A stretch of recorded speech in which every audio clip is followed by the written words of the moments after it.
Hello, and in this video, I will be showing you how to do a pull request in GitHub. So as you can see on the left side of my screen right here, you have my GitHub, you have my repository, and then you have my little script, right? And you can see it's kind of there and needs a little work.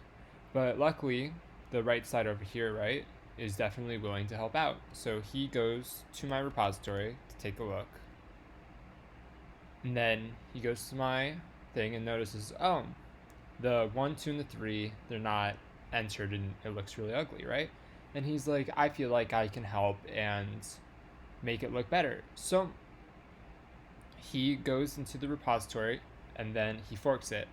Basically, what happens is this makes a copy of the repository in your own GitHub account. So your edits are your own personal thing and it doesn't affect anybody else's. So I'm going to create this fork. And then it'll take a couple seconds, and then when you do that, and you can name it whatever you want, I just named it the exact same thing for simplicity's sakes. And then when you do that, you can now see your very own copy of the repository. So I'm going to go into this file, right? And I'm going to edit. I'm going to fix this.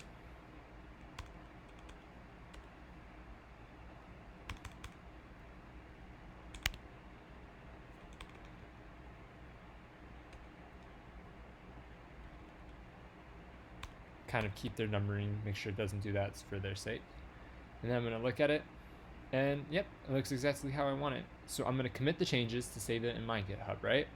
And then I want to save him, right, so he understands what he did wrong and how to fix it and make his life easier. So I'm going to go to pull request, right?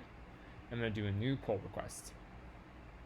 So basically, it's going to take the base repository, which is the repository on this left side, which was the left guy's original one, and then this new repository I made, which is a copy of it, and it's going to compare the two. And you can switch this to whatever you want and change different repositories, right? If you scroll on here, this is really cool, right?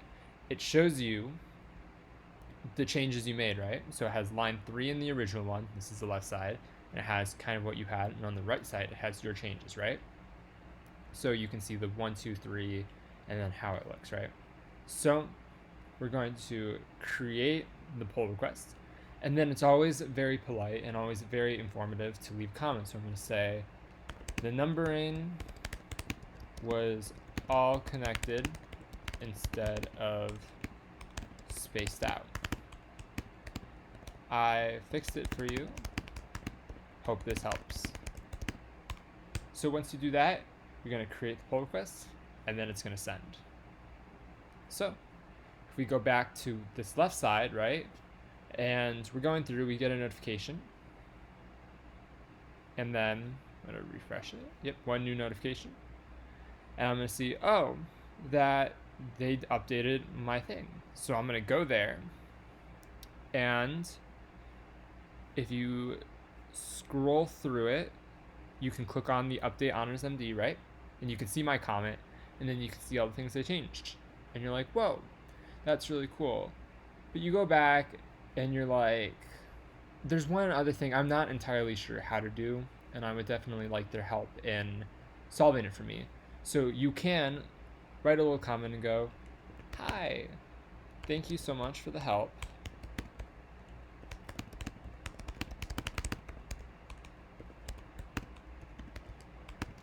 I was wondering if you could bold the first one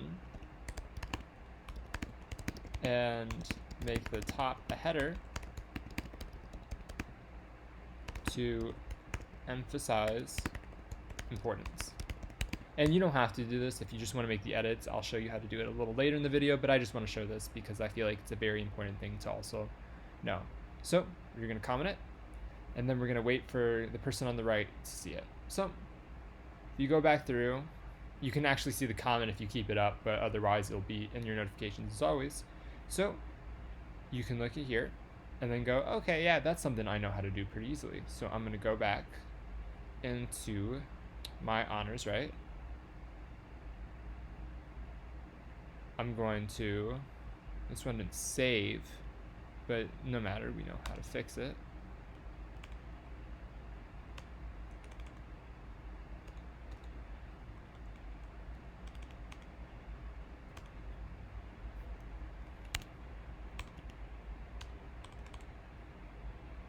And then we're going to bold this first one.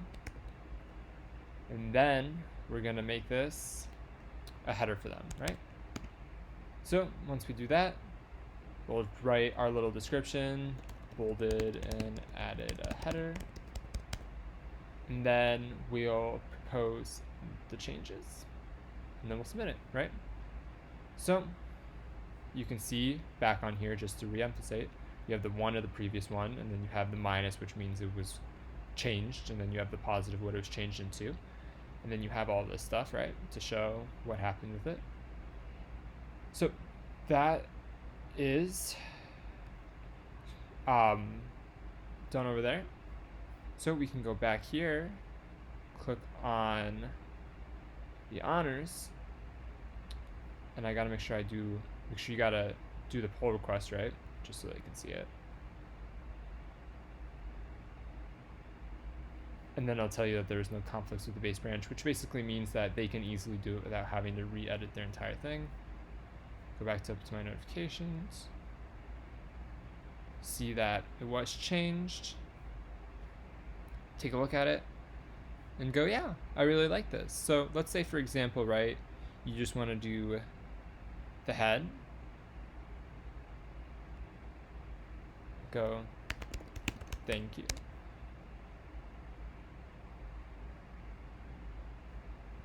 And you can also mention thank you for this also.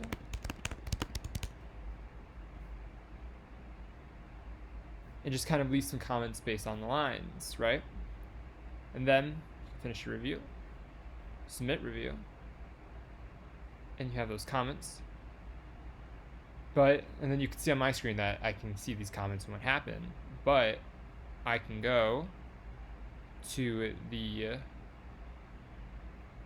back to the pull requests, which we can get to via here. Then, gotta make this a little bigger. We can merge the pull request, right? And then this will confirm the merge. You say confirm to make sure it'll change the stuff to how you had it. And then you can go to your code. You can go to honors, and then now you can see it's how I edited it on the red side, and it looks exactly how they want it. And some uses of this is that it kind of works as like a Google Doc commenting, where if you want to change it and not like do any big impacts, and it's like the suggesting mode on Google Docs where you can have it there. It's very helpful for peer editing, where if you have like a friend who's like, hey, can you take a look at my GitHub? They can import the repository, make some edits to that. You can see the edits, comment what you like, comment what you didn't, and then you can merge the pull requests.